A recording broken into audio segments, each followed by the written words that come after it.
Well, thank you everyone for joining us today for this Aiming High with Maia Jasper White, class of 1999. I'll introduce Maia with her bio, and then we'll get into some questions. And then if any questions come up along the way from the guests, please feel free to drop those in the Q&A or the chat, whichever one's coming up for you. So Maia is a chamber musician, teacher, orchestral and studio musician, and a musical entrepreneur.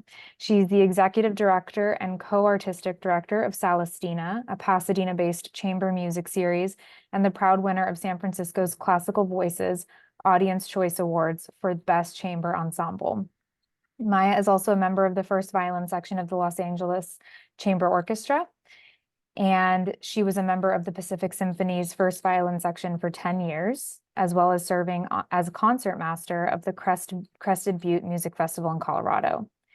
Maia's orchestral work also includes scoring for motion picture and television. She's contributed to nearly 100 film scores, and highlights include John Williams' scores for the 3 most recent installments of Star Wars. A dedicated teacher, Maia has served on the faculties of the Colburn School for Performing Arts, Chapman University, and the Luzerne Music Center. Maia studied English and musicology at Yale. She continued her violin studies at USC and the Paris Conservatory, and she honed her administrative chops through the League of American Orchestras Essentials of Orchestra Management program and the Center for Nonprofit Management Certificate program. So thank you so much for being here today, Maia. This is going to be great. Can you start us off by sharing a little bit about your time at Marlborough? Did you love music while you were a student here, before you started here? How did that all come about? Sure. Well, thank you so much for having me. And I just want to say hi to my classmates, Giselle and Tamara. It's really nice to see your names, at least know that you showed up for me. I'm very touched. Yeah, so thank you to everybody who's tuned in. It's sweet and humbling. Yeah, so at Marlborough, I just was like a kid in a candy shop as a bona fide nerd. And always loved music. Of course, I started violin when I was 6 years old, which is sort of a prerequisite to learning that language with any degree of fluency. Um, but also really needed to tickle the academic side of my brain, and to some degree struggled with making the commitment to be a musician at the age at which my teachers were demanding it. There are very few professions in the world that still exist with such a medieval sense around them in terms of how young you have to be to commit. The ones that are still like that, if you imagine like in the Middle Ages, apprenticing as a blacksmith when you're like a child and going and you just choose that path. I mean, surely part of it is that you weren't going to live very long. But I think, you uh, today have classical music, Olympic athletes, and ballerinas. And for those last two, your body gives out at a certain point. So it's not a lifelong profession. You are inevitably going to have to do something else, probably teach, but certainly some people do redirects there. But classical music is the one where you're sort of expected to go for gold when you're about 12, 13, and certainly my teachers expected that of me. And I was in it, but not to the exclusion of exploring other things. And that was a source of constant angst for me in my adolescence, actually. So I would say my junior, sophomore, freshman through junior years of Marlborough were a little bit colored by these kind of tugs. Like, on the one hand, really enjoying my academic life at Marlborough and my friends, of course. Hi, Maya, I see you too. And on the other, this kind of expectation put upon me by my music world and music life, and having enough, insight even at that time to see that they were right and that people who tended to succeed did make that commitment. So there even came a point in my junior year where I was encouraged to leave Marlborough without graduating. And my teachers along the way, like, the more demanding my coursework got, and that was partly my own fault because I really enjoyed taking the more difficult honors and AP classes, they were saying you can't keep this up. There's only so many hours in a day, and you have to practice, and blah blah. And from freshman year on, there was this kind of increased push to basically get me out of Marlborough. And the person who is largely responsible for keeping me there, besides just my own sense of self and my parents supporting that, was Barbara Wagner. Barbara was a PhD in music performance herself, and she was so dead set on having me graduate that she taught me independent study herself 2 hours a week, music theory, AP, and she would play piano with me so we could learn some sonatas together. And that was, not, it didn't do anything to lighten the load of coursework, but I think just culturally it helped me feel like this is a place that values what I'm trying to do and really wants to help me see through what I think is important. So I had even sent off paperwork to USC's School of Music. They had at the time, I think maybe they still do, it's called the Resident Honors Program. They had a full scholarship program for juniors in high school who wanted to just go to college early. And so they offered like a full ride and just come and we'll take care of it. And you can just dive into music, even though we're a university. We have this very prestigious music school. And I'd signed the paperwork, but I revoked it and stayed at Marlborough and graduated. And I have zero regrets, because I'm sure we'll talk more about Salastina. I would say, like, Cliff's Notes at this stage in my life, age 42, I no longer lose an ounce of sleep over like my identity as a performer versus a brain. And in fact, that's kind of a point of pride in my musical life. So Marlborough, I think, really set me up for that, and I credit it for that a lot. That's amazing. That's such an interesting story that you were able to, because I actually was speaking to an alum yesterday, Rena Ishmael. I Oh think my you know God, her. she's like one of my best friends. Yeah. Yeah, that's so So, funny. yeah, so she was here talking to some students, and she did go to Loxa for 10th through 12th grade, right? So Yeah, there were, I think, for students like yourselves who both, needed to have that practice time also worked into the day, and your teacher's telling you there's only so many hours in a day. We still tell that to students who are like right. trying to take extra programs and all these honors classes and do a sport and do drama, like Yep. there are only so many hours in a day. But it is amazing to hear that you were able to figure it out in a way to make it work for you and be able to stay at Marlborough. That's amazing. Yeah, I mean, um, Rena and I have talked about that a lot. I would say maybe like, uh, she is, there are maybe two reasons why we went in different directions with that decision. One is the nature of what we each do. I had already been studying violin seriously since I was a small child. So I hate to say I was resting on my laurels, but like maybe a little bit, just sort of like I had invested so much time, my technique and musicianship were already sort of there. And that's by no means to say that Rena's were not. It's just that when you are trying to be a composer, that by definition happens later in your mhm, development. Like, she was already a very gifted pianist because, like me, she started when she was a small child. So I think that's one reason for that, was she wanted to be a composer, mhm, um, rather than a performer. And I think the other reason might be that she's a little bit more, at least was at that age, a little more pragmatic. Like, she has limits. And I'm more of a like, but I just want to do it all. Like, we're just kind of different people in that regard. But anyways, that's really cool that you had her. Obviously a big fan, and yeah, she's a dear friend. Amazing.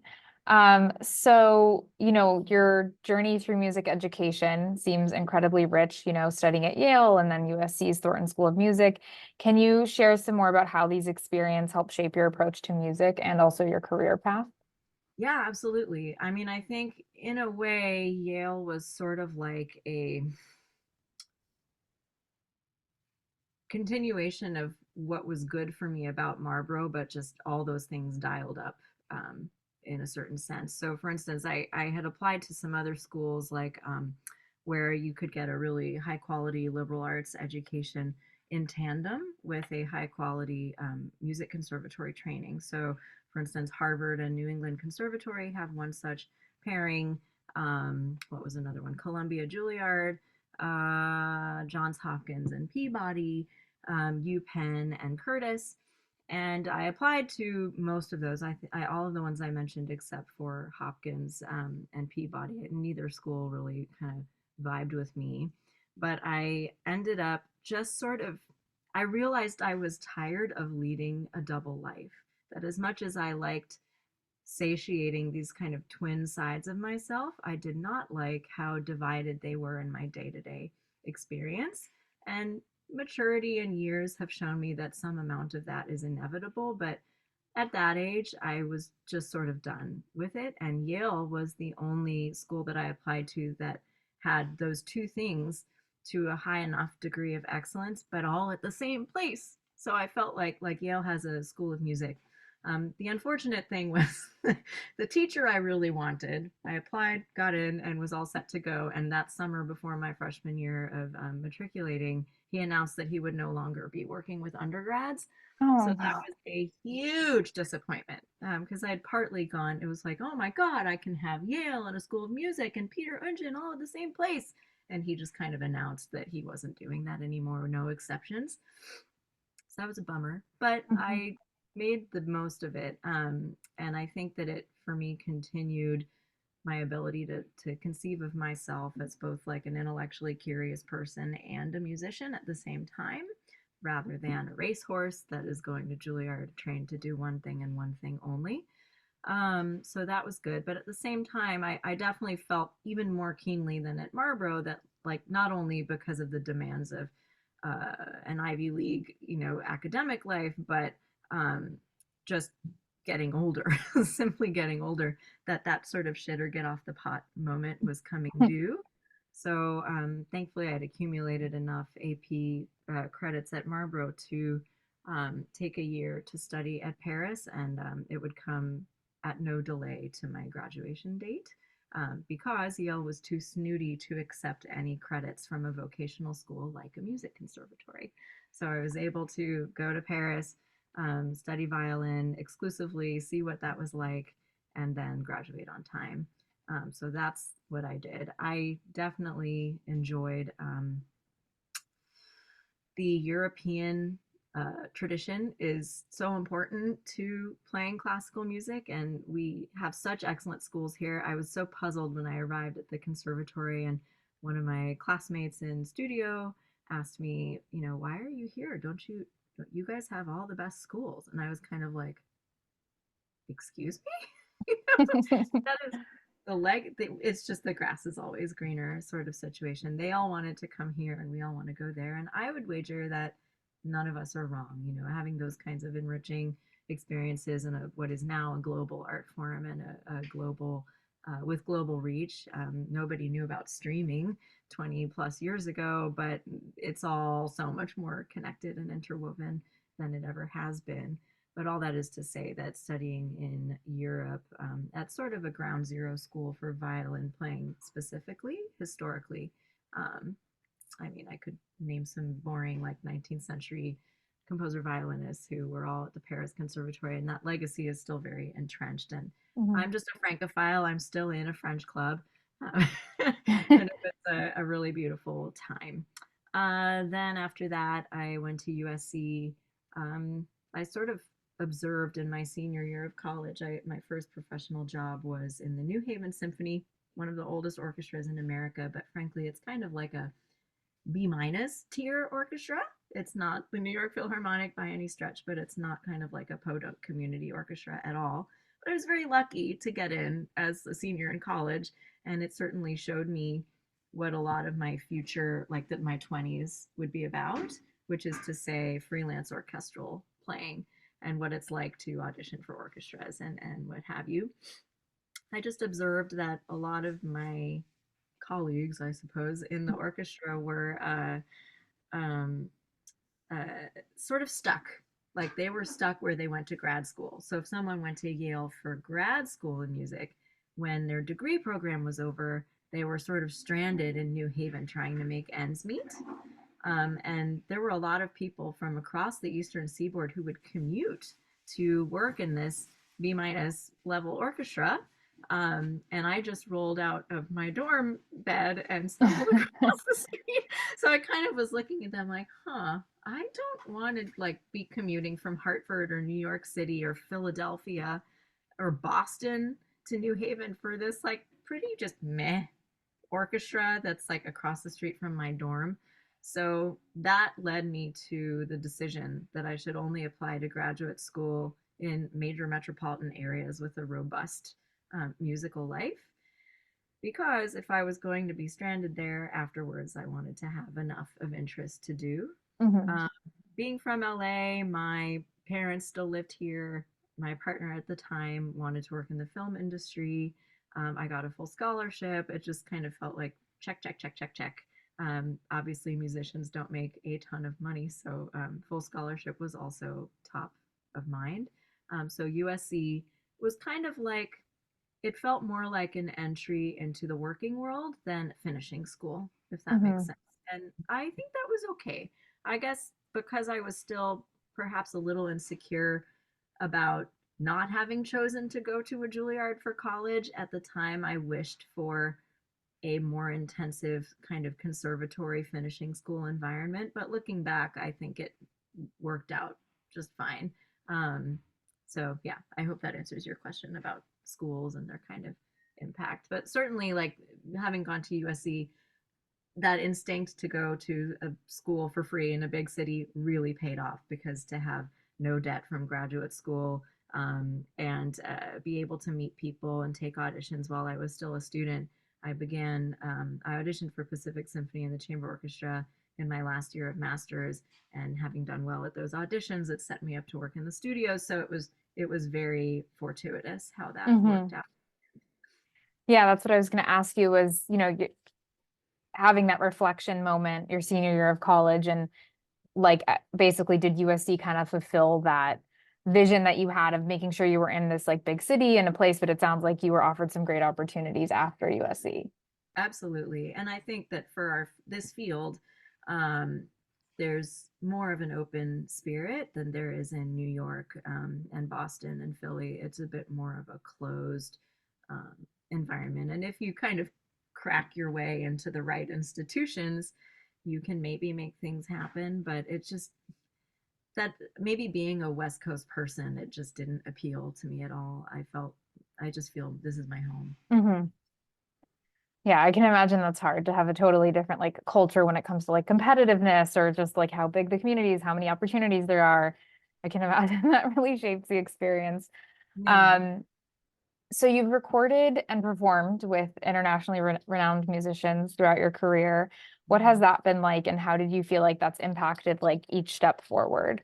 Sure. I think, anytime you work with artists who are sort of, well, better than you, for lack of a better way of putting it, it's so, so important and really helps fine tune and recalibrate um, kick your approach and kind of kick you out of habits that may not be serving you like artistically in the best way. Hmm. Um, I do think if any of you guys have seen the movie Tar, Yes. one of the most accurate things about that movie was, and it was hilarious to classical musicians, was just how much name dropping there was going on. And like, I don't know if anybody here wanted to read my bio on Salastina's website, but we kind of make a very concerted effort to not be like that. And I think, like, just for better or for worse, the more well-known people that you have any affiliation with, it's just like any other field. It sort of it gets you a little bit of that glow by association. So I think certainly all of those things are good ideas to do, but to be perfectly frank, and I won't disclose any details now, Celestina is looking to record a work that was written for us by uh, probably the most famous living composer. Um, but he's kind of stiffing us. Like, he's basically saying, oh, let's make this recording and we'll produce it on my label. And I was like, great. So does producing mean you'll pay for it? He's like, yeah, no, we're hoping you will pay for it.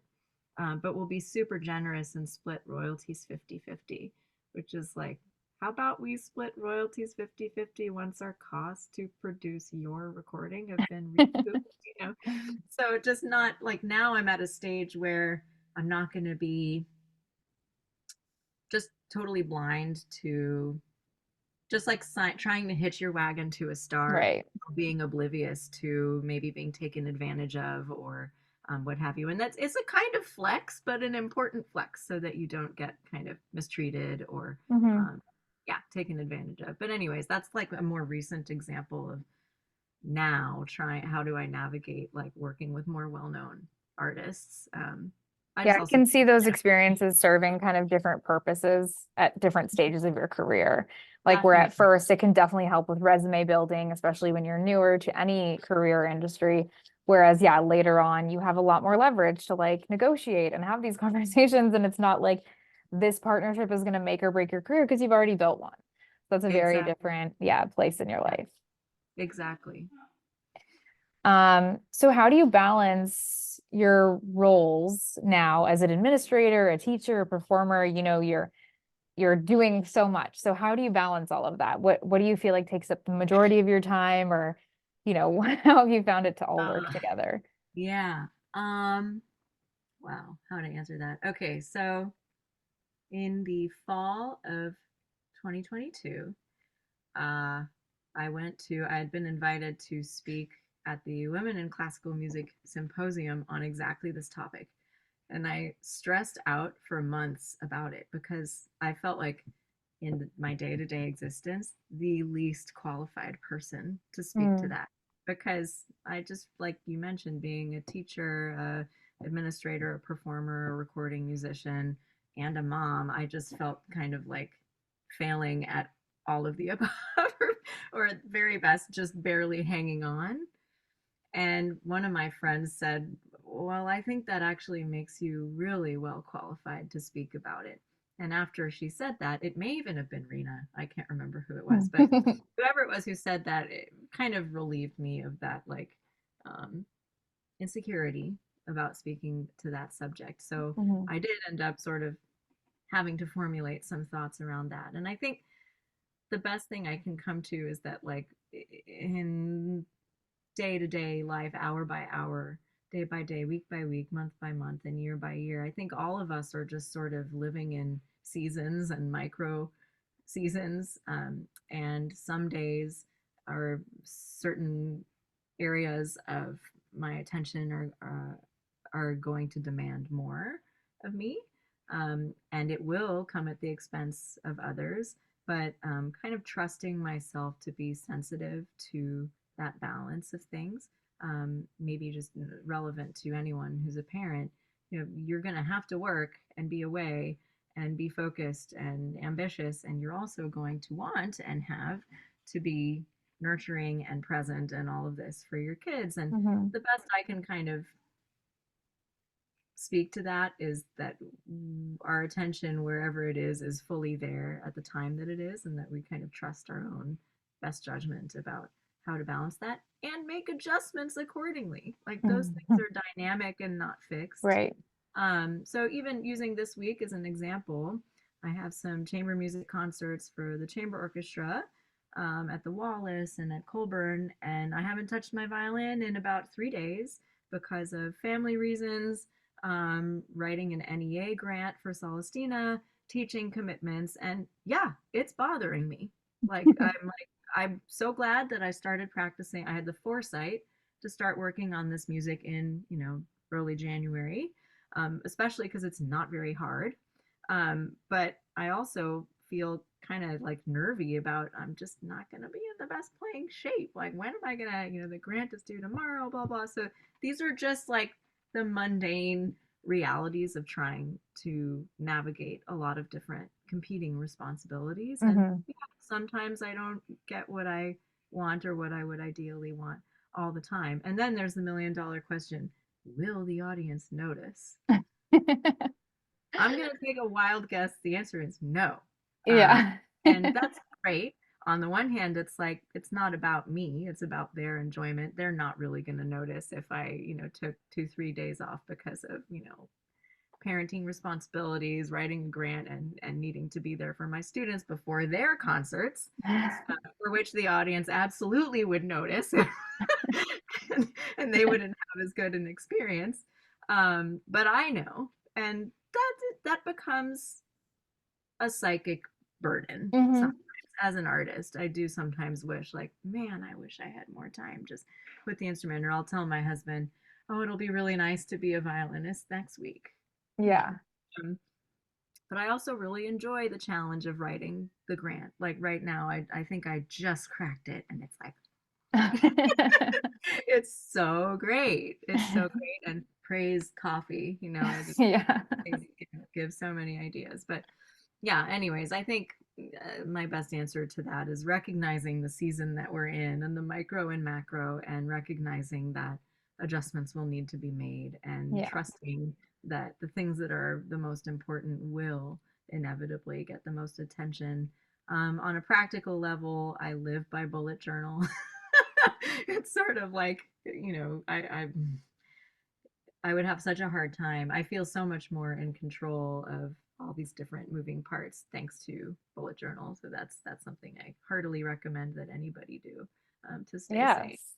I've heard of it. I actually don't really know what it is, but I will look into it based on your recommendation. I'm sure you have so Oh, much going on. So you have also, despite all of this and how busy you are and all these things, you've won um prizes and you've been a finalist in competitions and you've like competed. And so more for aspiring musicians, I would love to hear some of your advice on entering competitions, how that experience, what it's like, and kind of just yeah. getting more into that for anyone interested. Yeah, for sure. I mean, I certainly don't do, I've aged out of competitions, frankly. That's not something that is relevant to the past, I don't know, 15 years easily. Oh, okay. Um, but when I was younger, um, I avoided competitions in my teen years. I think if I had been in a more racehorse for music type setting, like not Marlborough, I probably would have done them. But that was not something I had the bandwidth or interest in. When I had really committed to becoming a professional musician, like starting with graduate school, that's when I dialed that in, Hmm. because it seemed like, hey, for better or for worse, competition is how they know who's who and what's what. And looking back, I didn't do competitions for the purpose of acclimating myself to what that context feels like. It's awful. Like a regular performance is so much more, it's nerve wracking, but people come because they want to hear you do well and they want to be moved. At a competition, they're listening for elimination, at least Mm, at first. At the same time, I think it is true that the committees, having served on them now, we want nothing more than for someone to come on and knock our socks off, right? But you feel it when you walk out. You kind of, that pressure of like, flawless. It has to be flawless is very much there, and that's what an orchestral audition feels like. And I didn't go into the competition circuit um, thinking, oh, this will prepare me for what it's like to audition for orchestra jobs. But that's exactly what it did. So I think that it has value from that point of view alone. For having something to work towards to a very high level, I think it's really useful. I really disliked the circuit and the kind of competitiveness within it. I did not do that many competitions. I certainly had peers who did more, but just the flavor of it, I had a hard time abiding. But I just kind of pushed through. I would mhm. say my biggest mistake in undertaking those goals was that sometimes I would tell myself, I'm doing this competition for the experience. What I really needed to do is, I'm doing it to win. And I think it takes some chutzpah to really have that mindset. It, of course, sets you up for more disappointment if you don't. Right. So on some level, I was sort of protecting myself from Hmm. failure by saying, oh, I'm doing this for experience. Like there was one competition where I got, I think, third prize, and it was a fairly generous, for what it was, prize. And I went into it with that kind of, oh, I'm doing this for the experience mindset, not thinking that I would make it to the top three, at which point you had to play a new piece. So I Mm. didn't even prepare the piece, top three. So when it happened, I had to learn the piece on like 48 hours notice. And it was hard. Like it was appropriate to the context, which was like, we want to determine who the grand prize winner is, and we're going to use Paganini to do it. And it was a caprice I had not studied, and I had to learn it in a day or two. And yeah, it was kind of a self embarrassment because I ended up doing okay miraculously, which is sort of a testament to like, you're going to get done what you need to get done. And, working under pressure and all of that, not time to second guess anything. Mhm. But absolutely not to the level that I would have had I had the presence of mind to go into it with a much smarter mindset. Right. So that's just an example of like, do not do this. Yeah. Enter a competition. Don't try to protect yourself by hedging your bets and therefore be less prepared. That's just an idiotic decision. Yeah, that's the advice I would give. Well, that's good advice. And on that note, I'm curious about mentorships. So Yeah. you've had mentors. I'm sure you've been a mentor or are one. And I'm curious how you kind of discover, identify your mentors in the past, how you have, and then also how you feel like that's shaped your artistic identity and teaching philosophy. Yeah, totally. I mean, it's funny. I feel like all music teachers are sort of inherently mentors at the same time, if they're good. The ones who are more detached and just kind of teaching nuts and bolts about the instrument, you're not going to get that layer of depth. But at the same time, probably zero of my violin teachers really engaged in real talk with me about career stuff specific Mm, to me. And I think that's a real flaw of the art form, that there's just so much focus on chops and musicianship, specific musicianship, that it comes at the expense of really, really significant life decision making. Um, so that's something I try not to do in my teaching. I try to go there. And Salastina, my nonprofit, we have a young composers program, and a huge part of it is exactly this kind of mentorship for that reason, because mm, my co-director and I felt it was a gaping hole in our knowledge about the profession, and we kind of had to ask ourselves, like, boy, what do we wish we someone had told us when we were around this age? And that's we worked from there to generate the program. So really, when I think of my mentors, I actually don't think of musicians. I think of two arts administrators, actually, mm. who I feel like really see me as the kind of sum total of my violinistic self and my kind of uh, administrator, or you know um, what I want to contribute to the field in a kind of organized way, not just Mhm. a with the violin literally in my hands Right. way. I would say maybe a bigger way.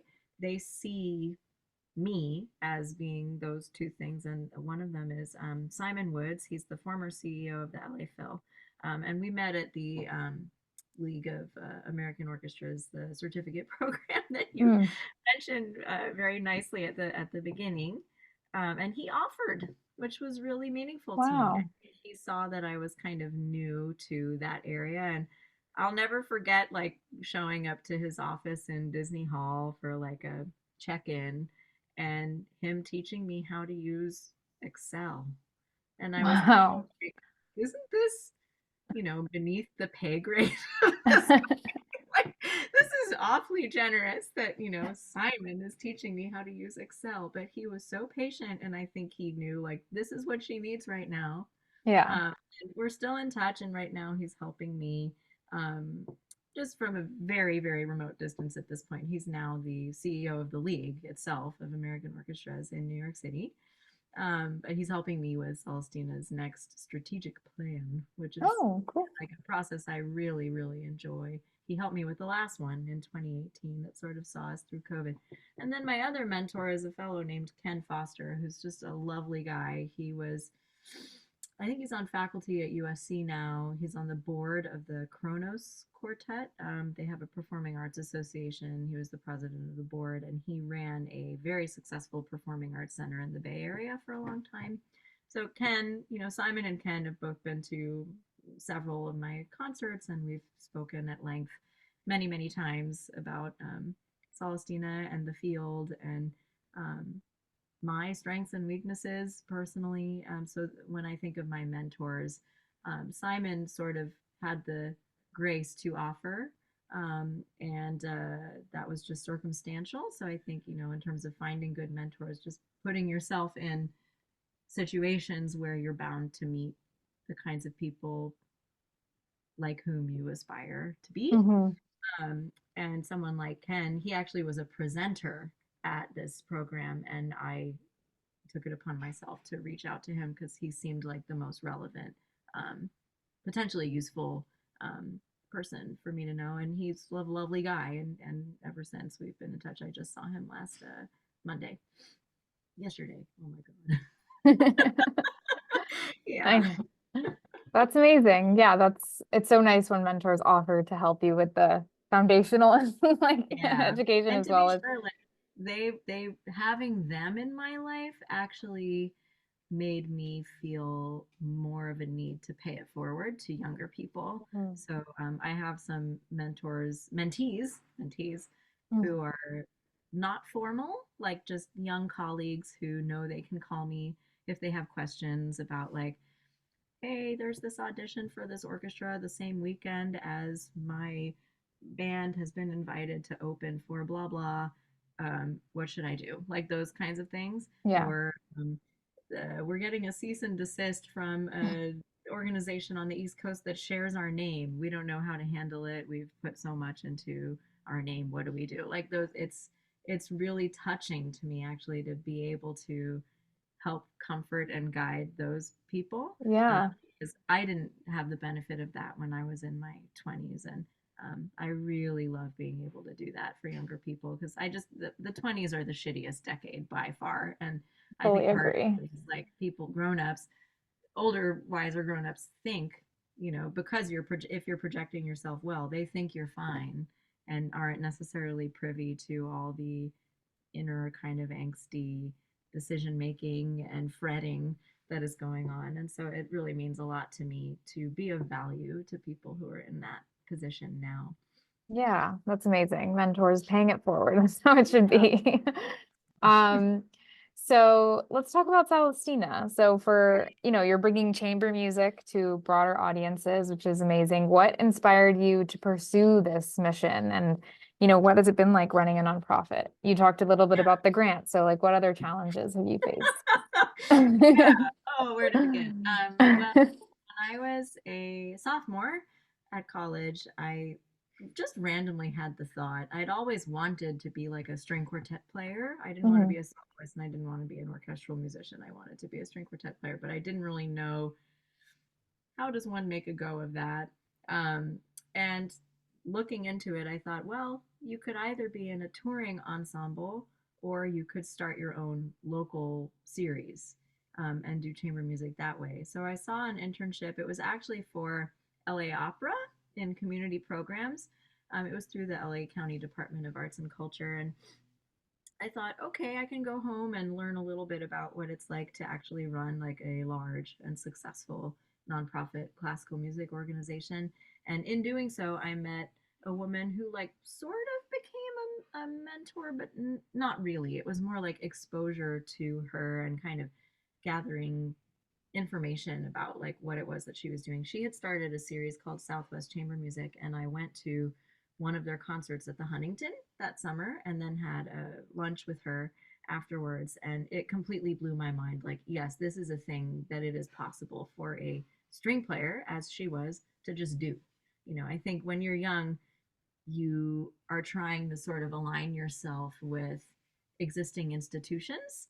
And the idea of creating your own institution from nothing was like a revelation to me. So, from that point on, that was what I had my sights on. Even in my 20s when I was auditioning for orchestras and playing on non-union crappy movie soundtracks and just trying to make a living, that was always what I was trying to build towards. So I met my co-founder Kevin, who's my brother from another mother. He officiated our wedding.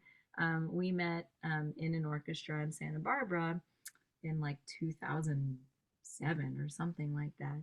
And just as we became friends, we realized we played really nicely together. Like chamber music has this beautiful mutually amplifying ability, by which it brings out the best in each person. It's sort of like having a conversation with somebody smart who challenges you. You know, you kind of end up saying things and putting things together that you wouldn't in a vacuum or with someone who you don't have as much chemistry with.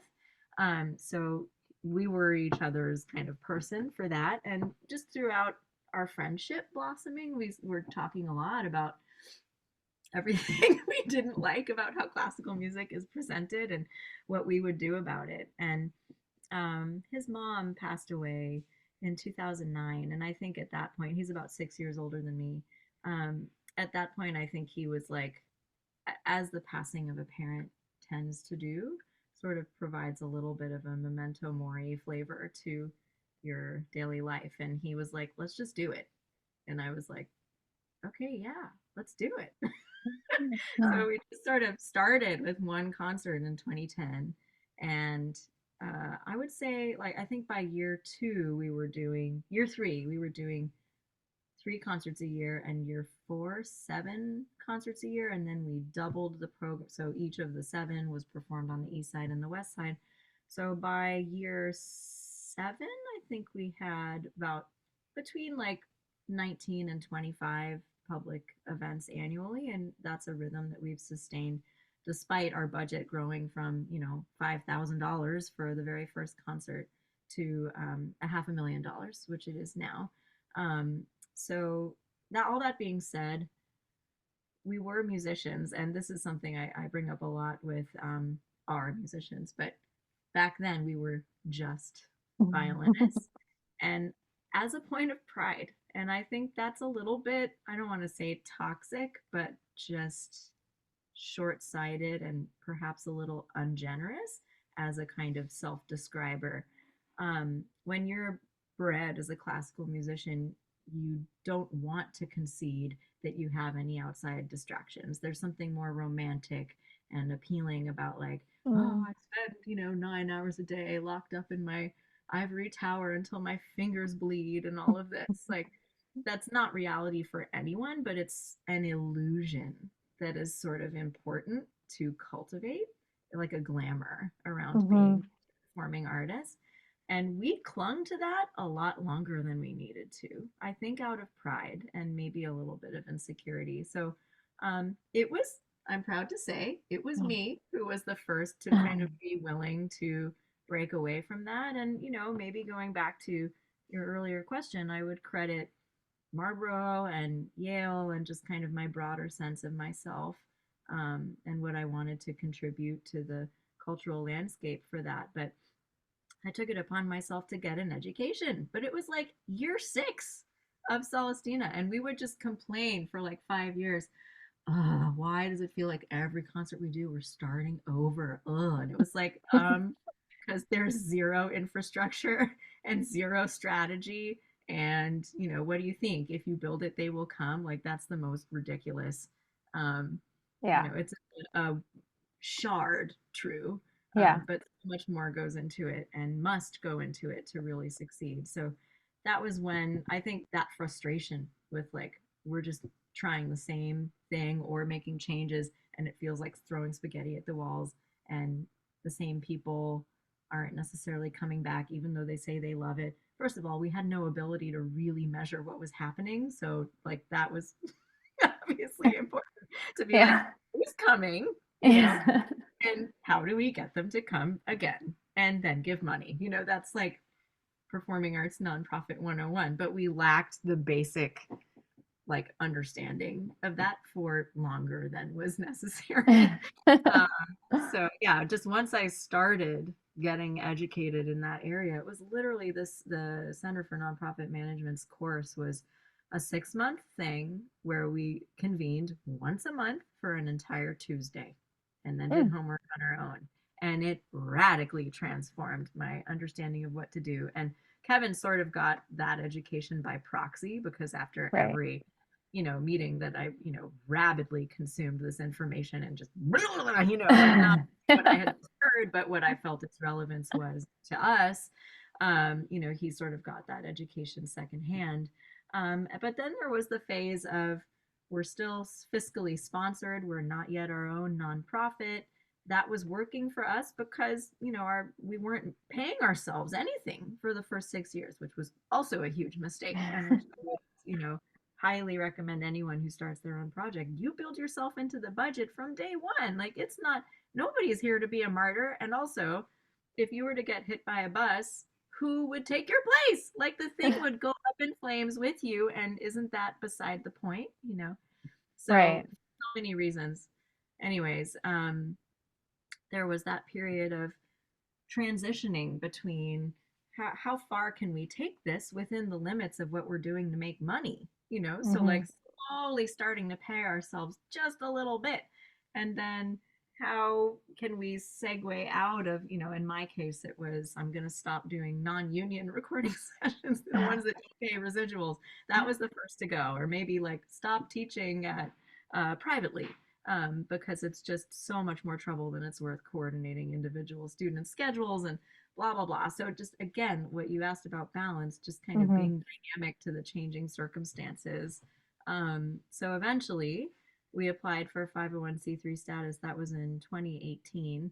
And it took, yeah, 8 years to really come to the conclusion. And again, I had to lead this, just me being who I am, that we needed to drop insisting on parity between Kevin and myself, that we were different people with different strengths and weaknesses, and that the longer we insisted on being complete equals in all things, um, we wouldn't be leveraging our strengths and finding areas where we needed help and what have you. So I decided to draft up kind of like job descriptions for each of us, Mm. to see where we might need help, all these proper obvious things. So that's basically how I became the executive director of Salastina, and Kevin, the executive producer, which he subsequently let go of, and now we both remain co-artistic directors, side by side, and that balance feels very good. We have a third person who fills that role now because he,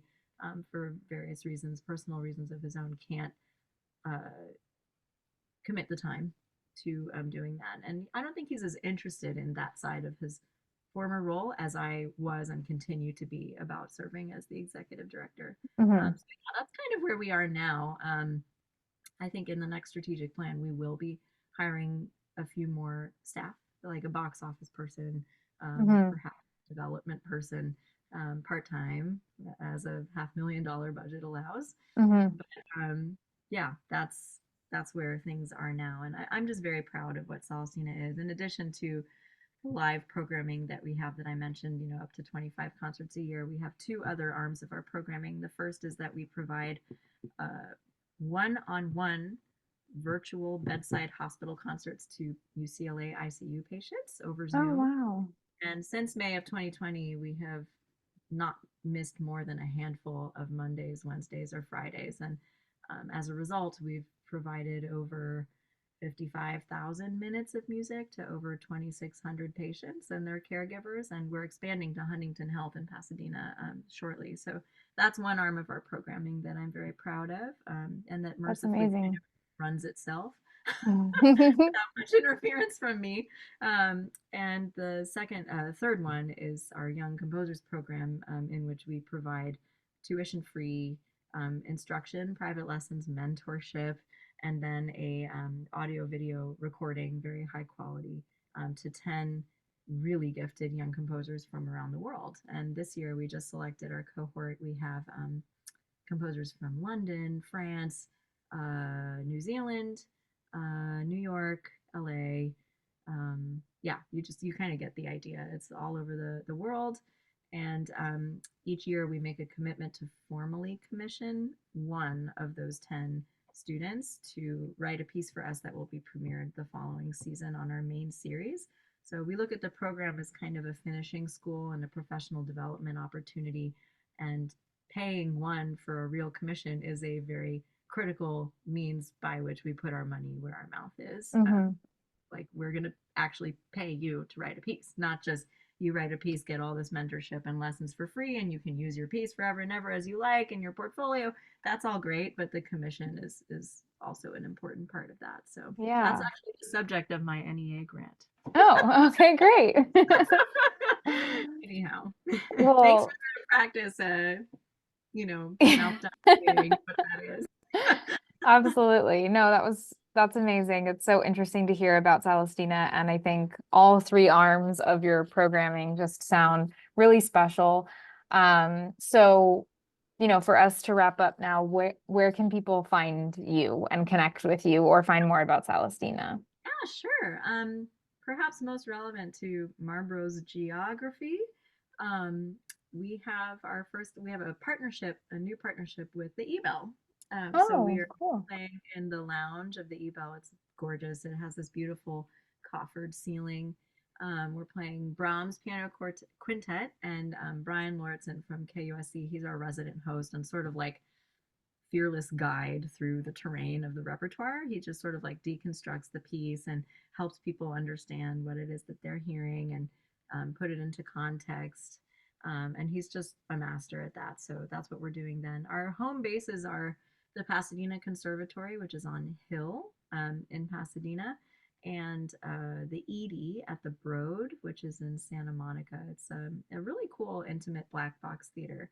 So that's where we are pretty much all the time. Hmm. Uh, and I would say that like this upcoming concert is a pretty good example of what we try to do with the culture around classical music and how classical music is presented, be it by dead white guys or the OG classical composers or the living ones or the kind of untold stories of um, composers from the past. Those are my personal favorites.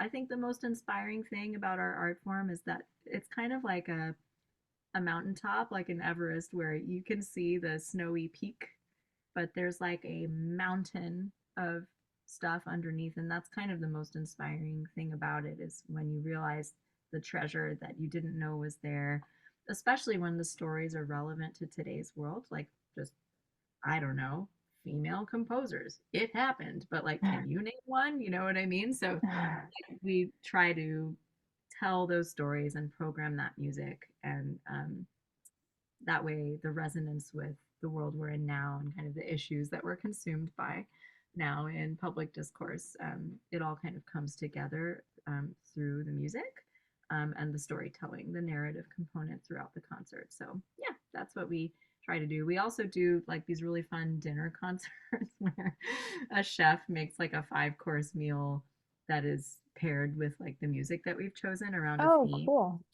And the next one is about outer space. And there's this amazing guy. His name is Steve Bryson. He works at NASA in the Bay Area. He's a mathematician.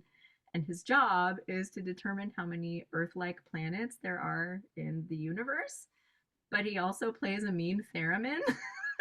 And he's performed with us before. So when we were going to do this Oh space my theme gosh. dinner concert in a venue in downtown that kind of looks like the Death Star.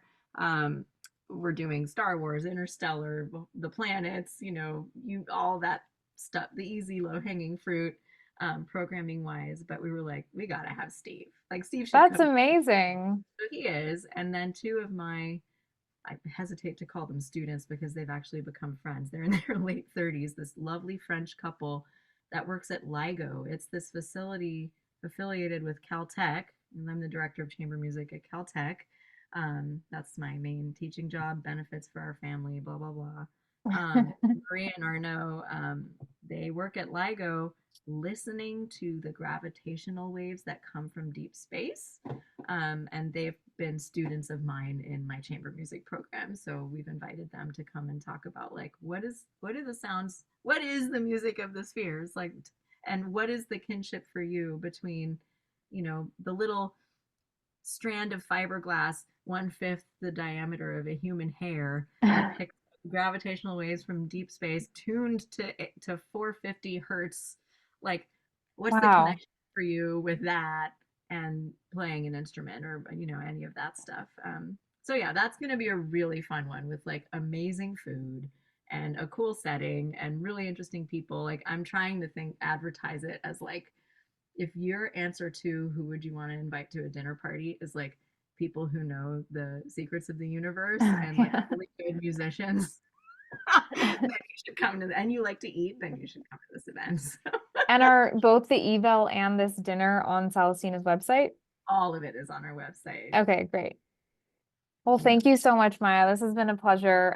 The recording will be live on Marlborough's website probably by the end of the week, in the aiming high section, so people can revisit it. It's also going to be on the Marlborough YouTube channel, so people can watch it.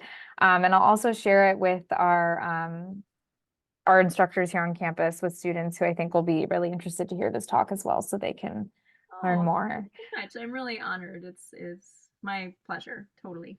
Well, thank you. Thank you so much. I hope you have a great rest of your day. Thank you, Thank everyone, for joining. you. Thanks, everyone. Bye.